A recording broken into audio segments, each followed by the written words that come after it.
La batalla de Rafia fue uno de esos enfrentamientos que marcan la historia para siempre. Casi 140.000 soldados chocaron en las llanuras del desierto con elefantes de guerra, caballería pesada y miles de lanceros. Fue la batalla más grande jamás librada entre los herederos del imperio de Alejandro Magno.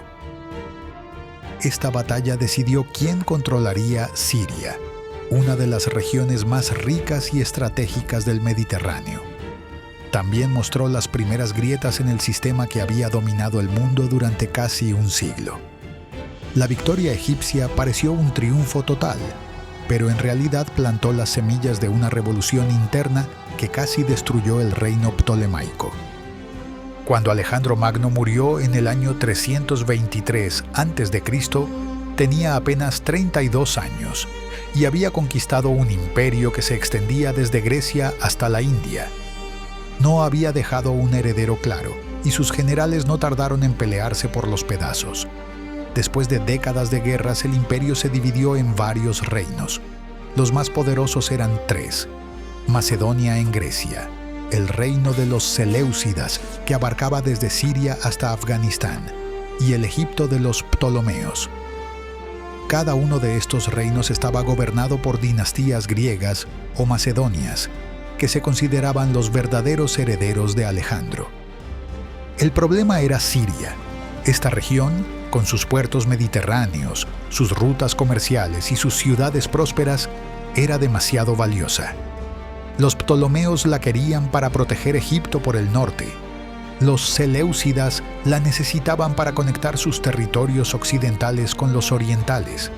Ninguno podía permitir que el otro la controlara completamente. Ya habían peleado 3 guerras por esto. La cuarta estalló cuando un joven rey seleucida decidió que era hora de expulsar definitivamente a los egipcios de Siria. El sol de junio pegaba fuerte sobre las llanuras de Rafia, cerca de la frontera entre Egipto y Siria. Era el año 217 a.C.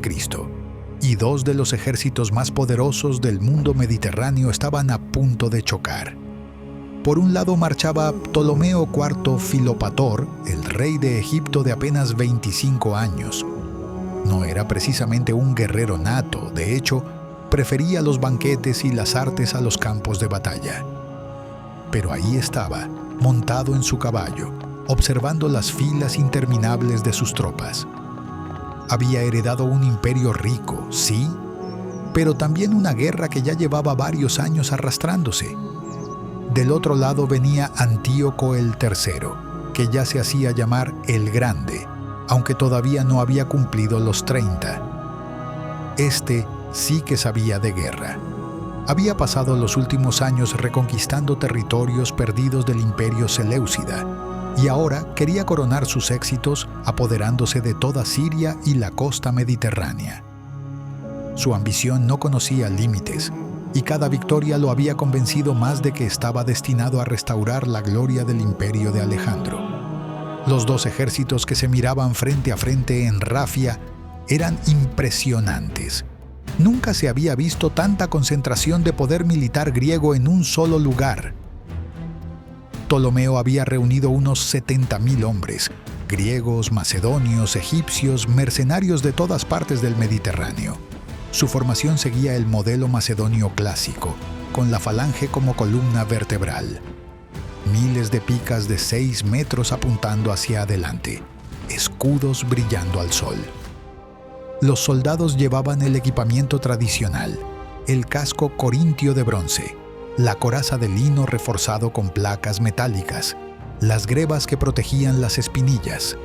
Sus zarizas, esas largas picas que habían hecho famosos a los macedonios, se balanceaban al ritmo de la marcha. Pero lo que realmente llamaba la atención eran los elefantes. Ptolomeo había traído 73 de estos gigantes, la mayoría africanos, capturados en las expediciones que su dinastía organizaba regularmente hacia el sur, más allá de las cataratas del Nilo. Los mahuts indios y nubios que los montaban conocían cada movimiento de sus bestias. Sabían cómo dirigirlos hacia las líneas enemigas. cómo usar su peso y su terror para romper formaciones. Cada elefante llevaba una torre de madera en el lomo con arqueros armados con arcos compuestos y colmillos reforzados con puntas de hierro que podían atravesar las armaduras más resistentes. Antíoco no se quedaba atrás. Su ejército era quizás un poco más pequeño, pero tenía unos 62.000 soldados experimentados. Había traído 102 elefantes indios, más grandes y agresivos que los africanos. Estos gigantes habían sido entrenados específicamente para la guerra, criados en los campamentos militares desde pequeños. Sus mahuts indios llevaban generaciones perfeccionando el arte de la guerra con elefantes. Las bestias respondían a docenas de comandos diferentes. Podían cargar en formación, flanquear al enemigo o retirarse en orden cuando era necesario.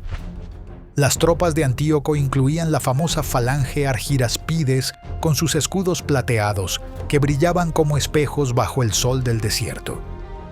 Estos soldados de élite llevaban armaduras completas de bronce, cascos decorados con plumas de avestruz y capas púrpuras que marcaban su estatus. Además, tenía arqueros cretenses, famosos en todo el Mediterráneo por su puntería mortal. Sus flechas podían atravesar cualquier armadura a 200 metros de distancia. Los honderos rodios complementaban la fuerza de proyectiles.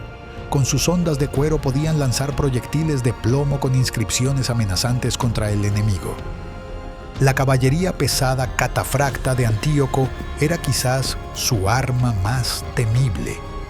Estos jinetes llevaban armaduras que cubrían tanto al hombre como al caballo. Las cotas de malla llegaban hasta las rodillas, los cascos tenían viseras que protegían completamente el rostro y las lanzas, contos de 4 metros, podían atravesar varios hombres de una sola estocada. Los caballos, protegidos con armaduras de cuero y metal, parecían bestias míticas cuando cargaban en formación. Durante varios días, los dos ejércitos se movieron como boxeadores estudiándose antes del combate. Hubo escaramuzas menores donde pequeños grupos de caballería se enfrentaban para probar las defensas enemigas. Las partidas de reconocimiento exploraban el terreno buscando vados en los arroyos, colinas que pudieran servir como puntos de observación, o zonas pantanosas que pudieran dificultar el movimiento de los elefantes. Los comandantes evaluaban cada detalle: la dirección del viento para los arqueros, la posición del sol que podría cegar a sus tropas, la firmeza del suelo que determinaría la efectividad de la caballería. Ptolomeo colocó sus tropas siguiendo el manual macedonio: falange en el centro, caballería en los flancos, elefantes al frente. Su hermana Arsínoe cabalgaba entre los soldados, arengándolos con voz firme. Era una mujer con carácter fuerte y los hombres la respetaban. También era su esposa, siguiendo la costumbre ptolemaica de matrimonios entre hermanos para mantener la pureza de la sangre real. Su presencia en el campo de batalla no era meramente ceremonial. Conocía de táctica militar y había participado en las decisiones estratégicas. «Soldados de Egipto», gritaba mientras su caballo trotaba frente a las líneas. «Hoy luchamos por la tierra de los faraones, por las riquezas del Nilo, por el honor de nuestros antepasados. Que Alejandro nos guíe hacia la victoria». Antíoco desplegó su ejército con más creatividad. Puso su caballería más pesada en el flanco derecho, donde él mismo planeaba liderar la carga. Era una táctica arriesgada, pero que había usado con éxito en campañas anteriores. Sus elefantes indios formaron una línea intimidante al frente de la falange central, separados por intervalos exactos para evitar que se estorbaran mutuamente en la carga. Los arqueros y honderos se distribuyeron en pequeños grupos para dar apoyo donde fuera necesario, con órdenes de concentrar su fuego en los mahuts enemigos para descontrolar a los elefantes africanos. La mañana de la batalla amaneció despejada. Los dos reyes hicieron los sacrificios rituales a los dioses, consultaron a sus adivinos, pronunciaron las arengas de rigor. Ptolomeo sacrificó un toro blanco a Zeus, mientras Antíoco ofreció incienso a Apolo. Los adivinos examinaron las entrañas de los animales sacrificados, buscando señales favorables. Los soldados se despidieron de sus compañeros por si no volvían a verse. Escribieron cartas de despedida que entregaron a los no combatientes y revisaron una última vez sus testamentos. El aire matutino llevaba el aroma de los sacrificios, mezclado con el olor del cuero, el metal y el sudor de miles de hombres nerviosos. Los caballos piafaban inquietos, sintiendo la tensión. Los elefantes balanceaban sus trompas, algunos barriendo tierra con nerviosismo. El combate comenzó como era tradicional con el choque de los elefantes. 175 de estas bestias corrieron una hacia la otra levantando nubes de polvo que oscurecieron el campo de batalla. El ruido era ensordecedor. Los barritos de los animales, los gritos de los mahuts en una docena de idiomas diferentes, el estruendo de los cuerpos gigantescos colisionando como montañas en movimiento. Los elefantes indios de Antíoco tenían ventaja de tamaño y experiencia. Varios de los africanos de Ptolomeo retrocedieron asustados por el olor extraño de sus primos asiáticos. Giraron y corrieron hacia sus propias líneas, pisoteando a los soldados que no pudieron apartarse a tiempo. Era el problema clásico con estos animales. Cuando se asustaban, no distinguían entre amigos y enemigos. Sus pisadas dejaban huellas profundas en la arena y más de un soldado desafortunado terminó aplastado bajo toneladas de carne y hueso. Pero los mahuts ptolemaicos eran veteranos que habían aprendido su oficio en las guerras anteriores. Sabían cómo controlar a sus bestias incluso en el pánico, usando comandos de voz específicos y el ancus, esa vara con punta de hierro que dirigía al animal tocando puntos sensibles detrás de las orejas. Consiguieron reagrupar a la mayoría de sus elefantes y mantener la línea relativamente estable. La ventaja de Antíoco no fue tan decisiva como había esperado. Entonces comenzó la verdadera batalla. Antíoco, viendo que sus elefantes no habían roto completamente las líneas enemigas, decidió tomar la iniciativa en el flanco derecho. Espoleó su caballo y cargó al frente de su caballería pesada catafracta, su capa púrpura ondeando detrás como una bandera de guerra. Era un espectáculo que cortaba la respiración. Cientos de jinetes acorazados galopando en formación cerrada, lanzas apuntando hacia adelante como un bosque mortal de puntas de hierro. El suelo temblando bajo los cascos de los caballos como si fuera un terremoto. El sol se reflejaba en las armaduras creando destellos cegadores. Los ptolemaicos trataron de resistir formando un muro de escudos, pero la carga fue devastadora. La caballería egipcia se desmoronó como arena ante el mar. Los jinetes que pudieron escapar huyeron hacia la retaguardia, perseguidos de cerca por Antíoco y sus hombres. Algunos intentaron reagruparse detrás de la infantería, pero el pánico era contagioso. El rey Seleucida estaba eufórico, con la sangre corriendo caliente por las venas después de atravesar las líneas enemigas. «¡La batalla es nuestra!», gritó a sus oficiales mientras galopaba tras los fugitivos, su espada goteando sangre. Pero había cometido el error clásico del comandante impetuoso. Se había alejado demasiado del campo de batalla principal, llevándose consigo a sus mejores tropas justo cuando más las necesitaba. Mientras tanto, en el centro, las cosas no iban como él esperaba. La falange ptolemaica había resistido la carga inicial de los elefantes y ahora presionaba hacia adelante con la disciplina mecánica que había hecho famosos a los macedonios. Los sarisóforos egipcios, con sus picas de 6 metros, mantenían un ritmo constante y disciplinado. Un paso, clavar la pica; otro paso, empujar. Sus escudos se entrelazaban como las escamas de una serpiente gigante, creando una pared impenetrable de bronce y hierro. Ptolomeo, aunque no era un guerrero natural, se había rodeado de comandantes experimentados que habían servido a su padre.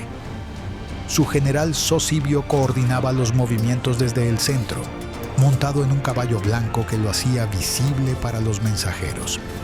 Otros oficiales dirigían a las tropas auxiliares para explotar cualquier brecha en las líneas seleucidas, enviando refuerzos donde la presión era mayor y retirando unidades dañadas antes de que se desmoronaran completamente. El momento decisivo llegó cuando la falange ptolemaica consiguió romper el centro seleucida. Sin Antíoco y su caballería para dar apoyo, las tropas del centro no pudieron resistir la presión constante de miles de puntas de lanza empujando hacia adelante.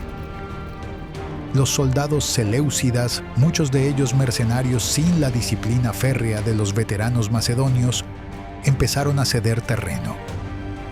Primero fueron unos metros, con los hombres retrocediendo paso a paso mientras mantenían la formación. Luego más, cuando algunos soldados tropezaron y crearon huecos en la línea. Finalmente la línea se quebró como una presa reventada y el pánico se extendió como fuego en pasto seco. Los soldados seleucidas empezaron a retroceder en desorden.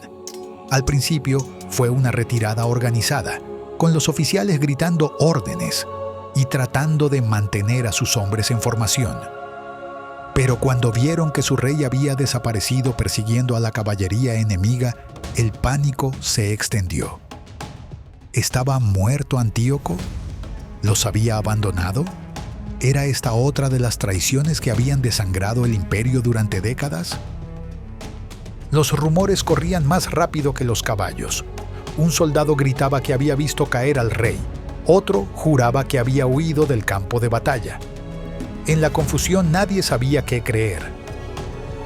Los ptolemaicos aprovecharon la situación para intensificar su ataque, sus trompetas sonando la carga general.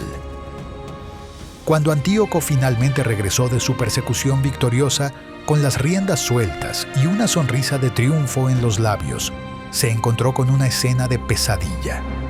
Su ejército se desintegraba ante sus ojos. Sus mejores tropas huían hacia el norte, dejando atrás armas, bagajes, heridos.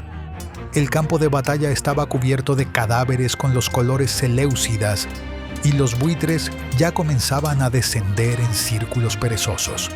¡Reagrupaos! ¡La batalla no ha terminado!, gritó, pero era demasiado tarde. Su voz se perdía en el caos. Los ptolemaicos ya habían tomado el control del campo. Sus tropas perseguían a los fugitivos, recogían prisioneros para venderlos como esclavos, saqueaban el campamento seleucida, donde encontraron oro suficiente para pagar a todo el ejército durante meses. Ptolomeo IV había ganado su primera batalla importante. ¿Y qué batalla? Las bajas fueron enormes. Los historiadores antiguos hablan de más de 10.000 muertos seleucidas y casi 500 ptolemaicos, aunque estas cifras probablemente estén exageradas como era costumbre en las crónicas de la época. Lo que sí está claro es que fue una carnicería que se recordó durante generaciones. Rafia se convirtió en sinónimo de devastación en el mundo helenístico. Antíoco consiguió escapar con parte de su ejército, pero tuvo que abandonar todas sus conquistas en el sur de Siria. Las ciudades que había tomado volvieron rápidamente al control ptolemaico, abriendo sus puertas a las guarniciones egipcias que llegaron pocas semanas después. Su sueño de expulsar definitivamente a los egipcios de Siria tendría que esperar otra generación. Para Ptolomeo IV, la victoria debería haber sido el momento culminante de su reinado. Había derrotado al gran Antíoco, había recuperado territorios importantes, había demostrado que Egipto seguía siendo una potencia de primer orden. Las celebraciones en Alejandría duraron semanas, con procesiones, banquetes y juegos en el hipódromo. Se acuñaron monedas conmemorativas que mostraban al rey victorioso pisoteando a sus enemigos. Pero la victoria trajo consecuencias inesperadas que ningún adivino había previsto. El ejército que había ganado en Rafia incluía por primera vez un número significativo de soldados egipcios nativos. Estos hombres habían luchado junto a griegos y macedonios, habían demostrado su valor bajo el sol implacable del desierto, habían derramado su sangre por el reino ptolemaico. Ahora esperaban recompensas, reconocimiento, quizás incluso participación en el gobierno que sus antepasados habían perdido 3 siglos antes. Ptolomeo IV y su corte, dominada por griegos y macedonios que miraban a los egipcios como súbditos de segunda clase, no estaban preparados para estos cambios. Trataron a los veteranos egipcios igual que antes, como campesinos que habían tenido la suerte de sobrevivir a una batalla. Les pagaron su soldada, les dieron sus licencias y esperaron que volvieran dócilmente a sus campos y talleres. La tensión creció rápidamente. Los veteranos hablaban entre ellos en los mercados, en los templos, en las tabernas del delta. Habían visto morir a griegos y macedonios igual que a ellos. Habían visto que el valor y la fuerza no dependían del color de la piel o el lugar de nacimiento. ¿Por qué entonces seguir siendo ciudadanos de segunda clase en su propia tierra? Pocos años después de Rafia, comenzaron las revueltas que marcarían el principio del fin del poder ptolemaico. Los egipcios del Alto Egipto se alzaron contra el gobierno de Alejandría y establecieron su propio reino independiente en el sur, con capital en Tebas. No fue una simple rebelión de esclavos o campesinos desesperados, sino una revolución organizada que casi acabó con la dinastía ptolemaica. Los rebeldes llegaron a coronar a sus propios faraones, acuñaron moneda con jeroglíficos tradicionales, controlaron territorios que incluían algunas de las ciudades más ricas de Egipto. Establecieron un sistema de gobierno que mezclaba tradiciones egipcias antiguas con innovaciones administrativas aprendidas de sus antiguos señores griegos. La guerra civil que siguió duró más de 20 años y consumió los recursos que Ptolomeo había ganado en Rafia. Cuando finalmente fueron derrotados en el año 185 a.C., el gobierno ptolemaico aplicó la clásica solución egipcia para lidiar con rebeliones exitosas: borrar de la historia cualquier rastro de que hubiera pasado algo. Destruyeron inscripciones, rascaron nombres de monumentos, quemaron documentos, ejecutaron a historiadores que hubieran registrado los eventos. Querían que pareciera que nunca había existido un reino egipcio independiente. Pero el daño ya estaba hecho. Egipto nunca volvió a ser la potencia que había sido antes de Rafia. La victoria que debía haber consolidado el poder ptolemaico terminó siendo el principio de su declive, lento pero inexorable. Antíoco III, por su parte, se recuperó de la derrota con la determinación que lo había hecho famoso. Dirigió su atención hacia el este, donde conquistó territorios en Asia Central y llegó hasta las fronteras de la India siguiendo los pasos de Alejandro. Se ganó realmente el título de El Grande con estas campañas orientales, restaurando el prestigio seleucida y llenando las arcas reales con tributos de docenas de pueblos sometidos. Pero cuando finalmente decidió enfrentarse a Roma años más tarde, descubrió que había rivales mucho más peligrosos que los ptolemaicos. Los romanos no luchaban por gloria o territorio solamente, sino por la supervivencia de su sistema de vida. Y tenían recursos prácticamente ilimitados para sostener guerras largas. La batalla de Rafia marcó el final de una época. Fue el último gran choque entre los herederos directos de Alejandro Magno, el canto del cisne del mundo helenístico independiente. Después de Rafia, Roma empezó a intervenir cada vez más en los asuntos del Mediterráneo oriental, primero como árbitro, luego como protector, finalmente como conquistador. En las llanuras donde se había librado la batalla, los huesos de los soldados caídos se mezclaron con la arena del desierto. Las armas se oxidaron bajo las lluvias esporádicas. Los cascos se llenaron de tierra arrastrada por el viento. Los escudos se agrietaron bajo el sol implacable. Pero la historia de Rafia siguió viva en las crónicas de los historiadores. Un recordatorio de que incluso las victorias más brillantes pueden llevar en su interior las semillas de la derrota.